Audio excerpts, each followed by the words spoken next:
大家好，我是爱旅游的乐开怀。这次骑着一个车出来旅游，现在我给大家看一下我昨天晚上的露营地。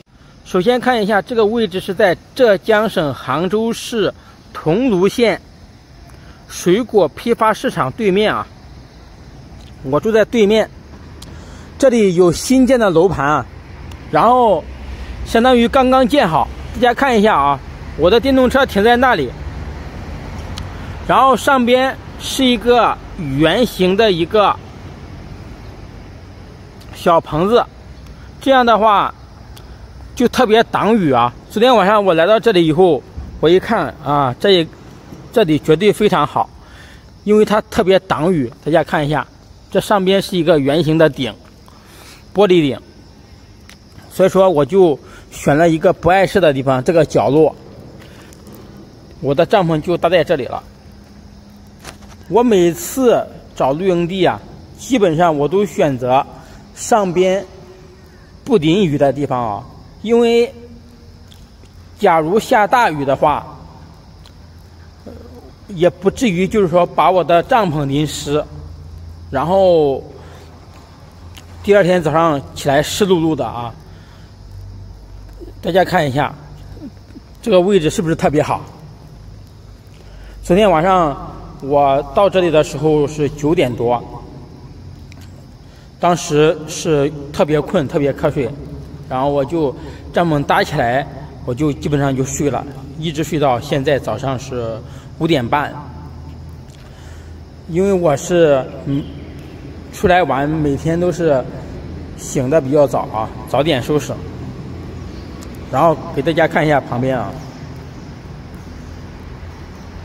这边的都是新建的房子，其实那边的门都开着呢，里边都空空的，包括这边啊，里边都空空的，但是屋里边特别热啊，没必要睡到屋里边啊，又不是冬天。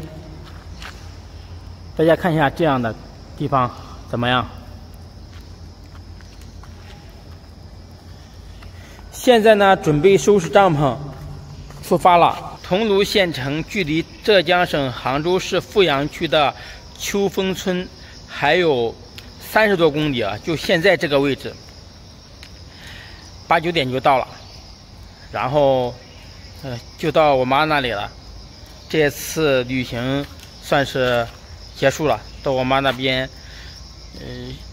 休息几天吧，休息几天，准备找一个工作，这个上班挣钱存钱，多存一点钱，等到时候进行一个全球旅游。